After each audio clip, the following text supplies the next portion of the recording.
sienna, raw umber, and sepia, and then the other 12 colors. So what I'm going to start off doing is I'm going to begin wetting down my paper and put in the proverbial sky. And I think I'm going to just use, I'll start with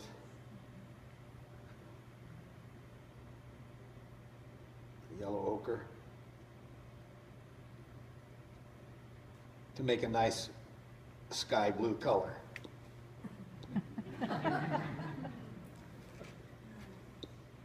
Oh yeah, that's great. What brand is that palette?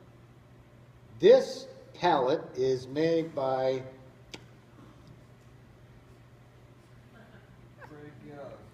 no, it's not Craig Young.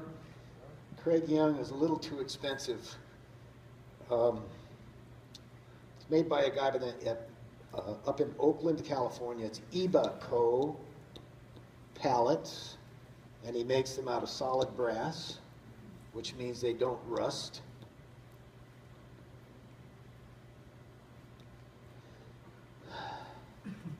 You'll notice how carefully I'm just slopping this stuff on here. Did you notice? Okay, just want to know. The reason why I use this brush is because it carries a lot of water with it. And so now while I'm sitting here talking, to make it more interesting, a little cerulean blue. And I'm going to run that right across the top here.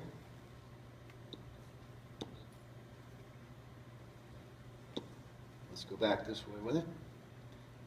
And we'll just grade that down a bit.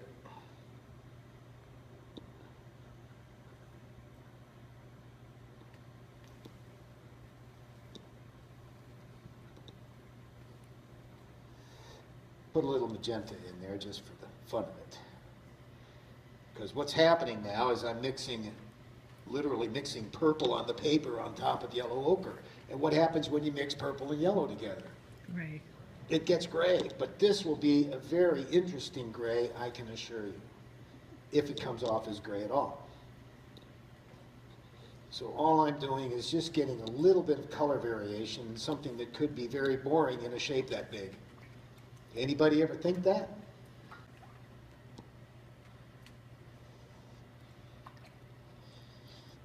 And a little ultramarine.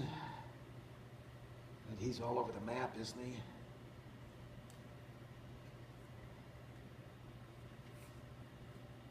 And we're going to make some ocean back here.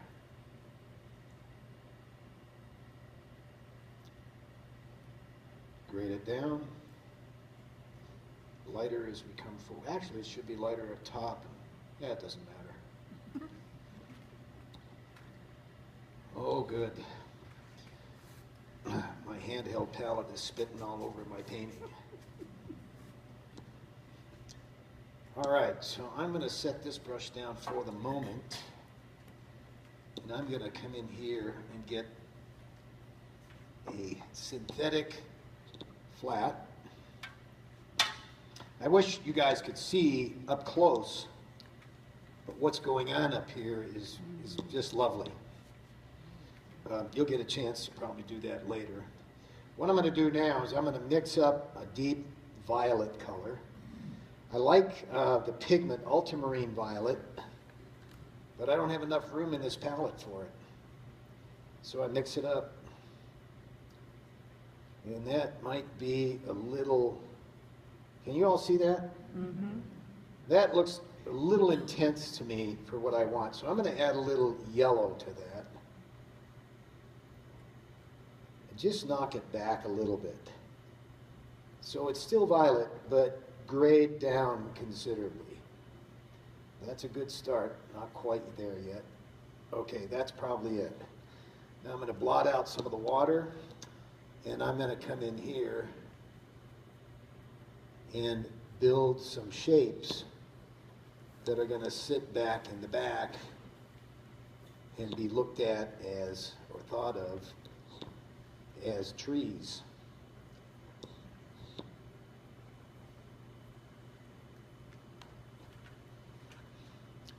You're probably thinking, my God, that's so blotchy. How come he can do that and get away with it? Well, it's still wet. As long as it's still wet, you can still pretty much be as sloppy as you want, and the angle of the paper will take care of that.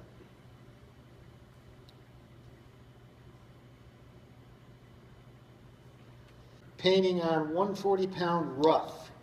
And the reason why I prefer 140-pound rough is because most of the time, that is most of the time, tonight is not one of those times, I stretch my paper. I find that the paper accepts the color in a much better way than if it's raw.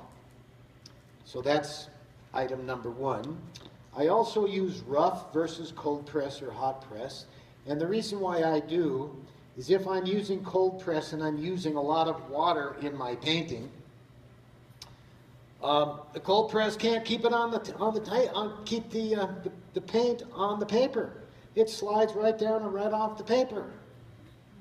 And also the paint, you know, because it slides down so quickly, it thins out and becomes much lighter.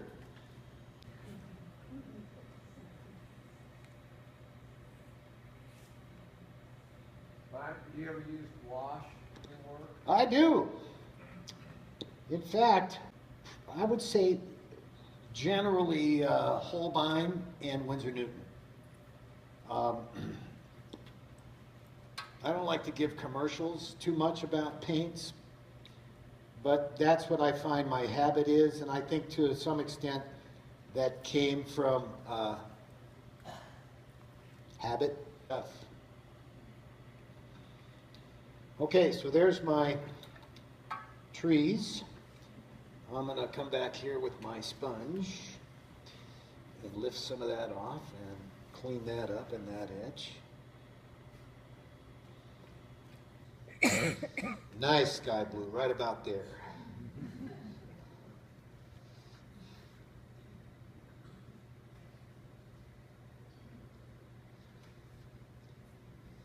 We have a plant that grows out there on the west coast that actually came out of South Africa someplace, called ice plant. And at certain times of the year, it takes on these orange and red tones, and it is beautiful. So I'm going to mix some permanent green light in there around the edges. I'm going to mix a little bit of, can you all see my palette while I'm doing this? You can? Okay, good. So I'm going to mix some permanent green light, and I'm going to take some permanent orange, which incidentally goes by P062 is the number of that. I'll add a little viridian to that. Well, that isn't a very good sample of permanent orange, but that green comes pretty good. So I'm going to just go around the edges of this and see if I can imitate a little bit of this permanent green, or this ice plant. And I'm not going to be very careful about it because it grows in splotches and patches, and it's sometimes rather interesting the way it does. I think I'll use a little Scarlet Lake here.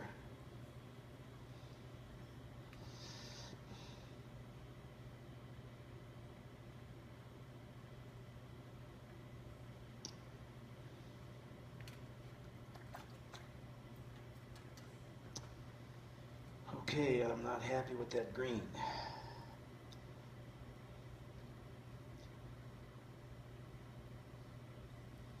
You see how I'm weeping over not being happy with that green, right? I'm going to kill that green back a little bit. Notice it's a little bit bluer than the green in the foreground. Paints have dried out.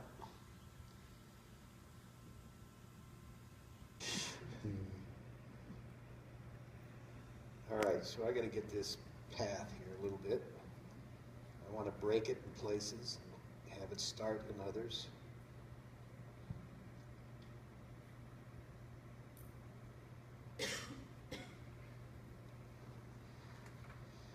Okay, now we're getting that feeling of it going back in space there.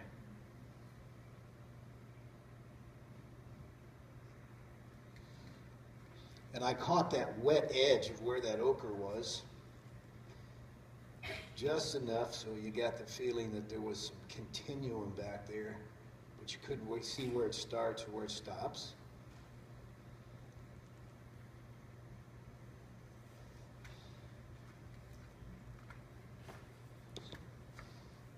Just for the heck of it, let's put a little of this in there. Get a little relationship going on in the painting. You all know what I mean by that? So I want this part of the painting to relate with this part of the painting. And I've got a problem down here. So the red speaks to the red up here. It may not be as bright up there, but what it does is it makes a connection.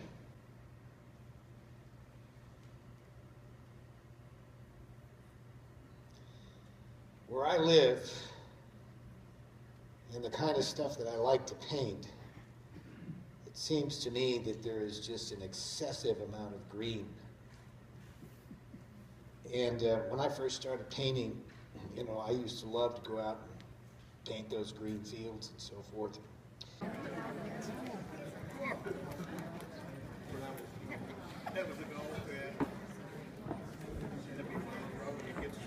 Any petit pigment in the painting? Do I have what? Transparency around it? Cerulean blue is opaque, yellow ochre is opaque, permanent green light is opaque, cadmium yellow is semi-opaque, and cad scarlet is semi-opaque. So it's a combination. Yeah, I don't really pay much attention, to be honest.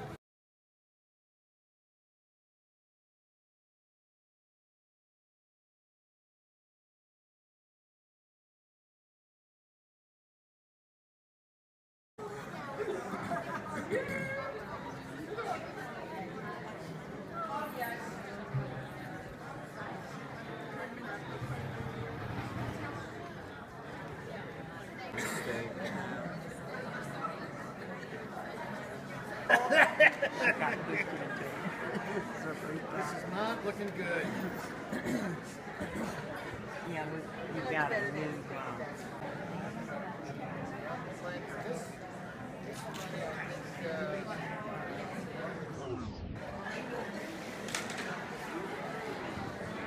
Okay.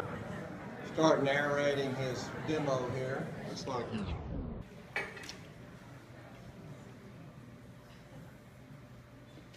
So what I'm doing right now is I'm making edges.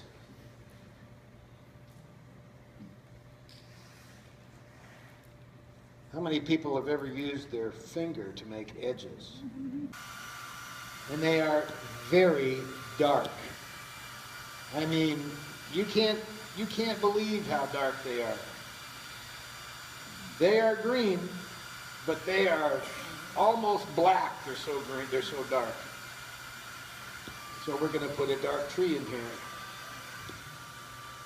And they're very spiky.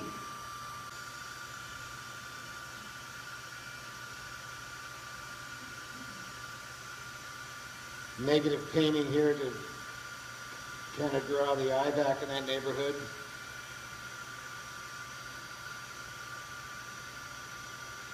Give the impression of trees.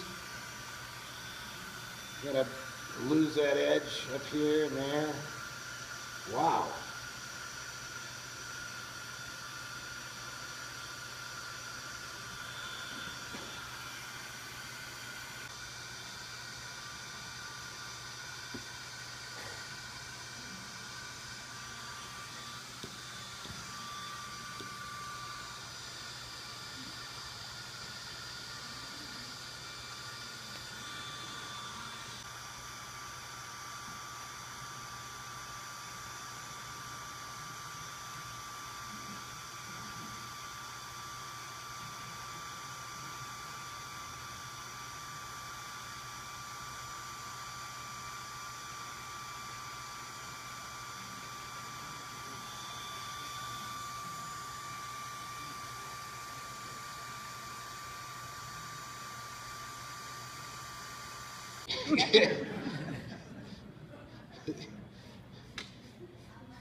Well,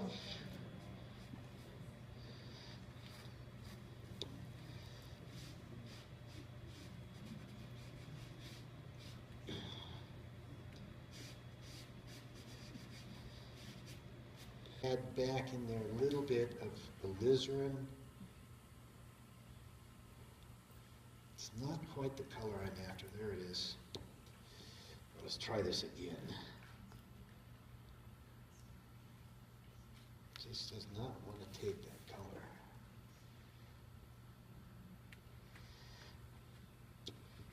Remember we had some up here and there. I'm going to add a little yellow to this to orange it up, orange it down, whichever you prefer.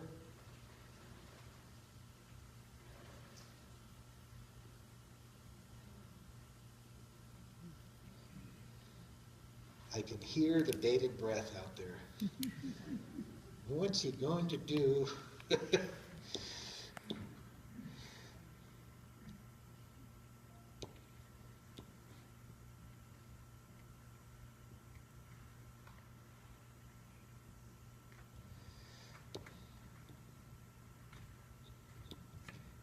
think we can put some of this orange right in there.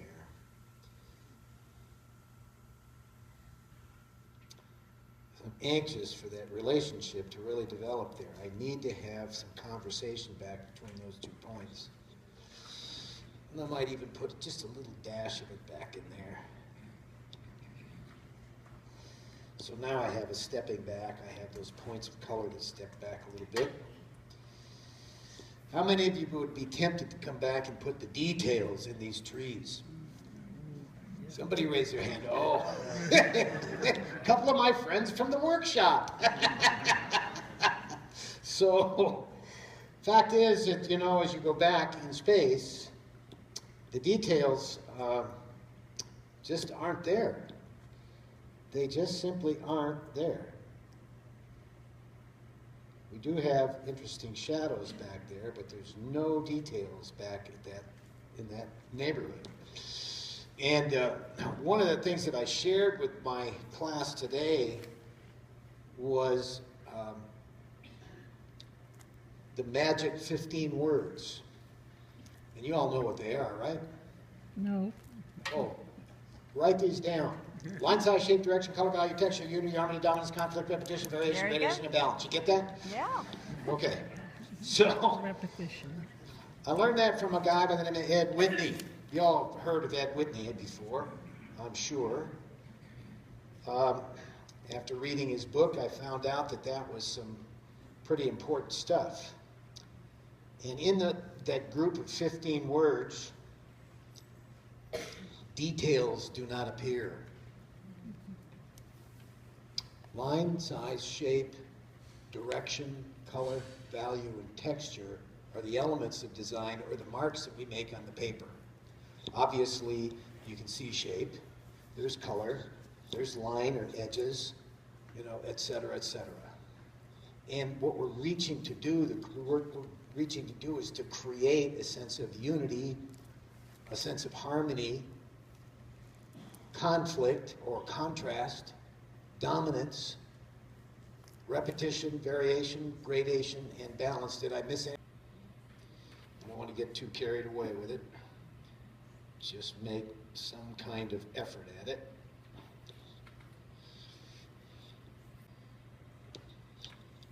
And here.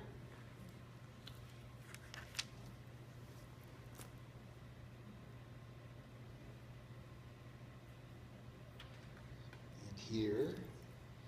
Now, do you think I'm using the same color too much? I do. So I need to come in here with maybe a little bit of a dash of alizarin and put that in there. And maybe here and over here. Just for one reason only. What's the reason? Does anybody care to guess? Relationship.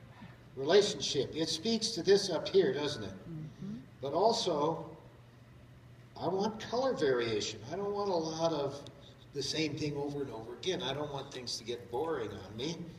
So I'm going to come in with my ochre, add a little alizarin to it, and come in right in there with that.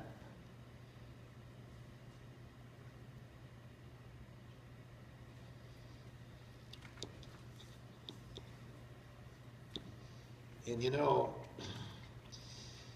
there's something else that we need, and a very light version of it, and that's some cool. Because we got a lot of warms going on here, we just need some cool. Does that look real? No, it doesn't. Why do you want it? Okay, so now we've got some warm, cool contrast happening. We can do that right up here. That makes it interesting. A little more back there. Add some volume to this hill.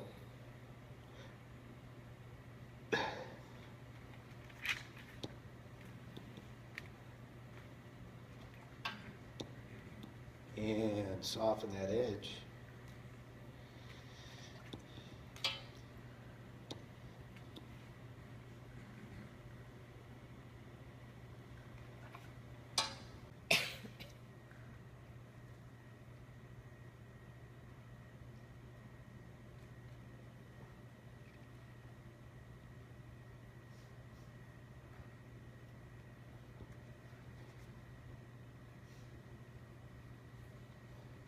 And a big rock right here.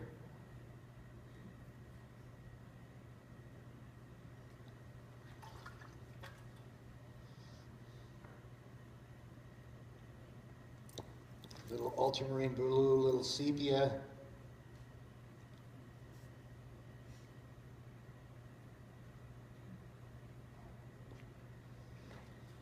Okay.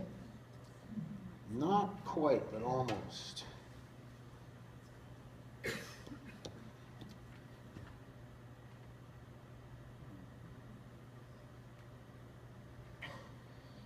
These are little touches that really don't amount to much, but they are important.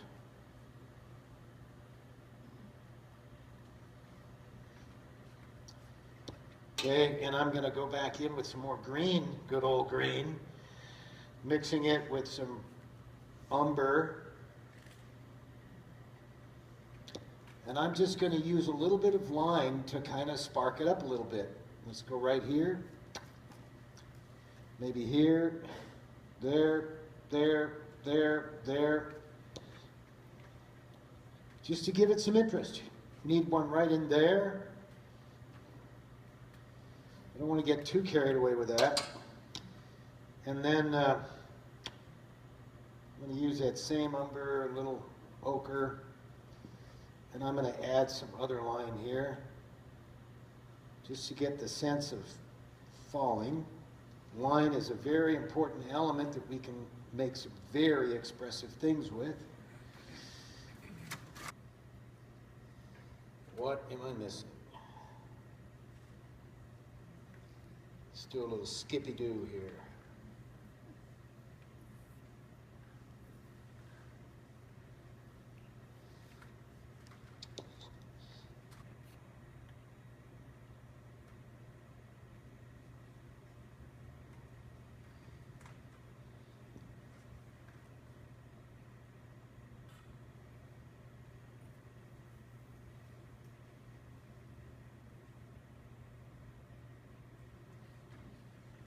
Interesting here, that one little place down here that just needed a little bit of this darker paint needed to make a connection with the bottom of the page in order for the whole thing to come together. Who ever would have thought of that?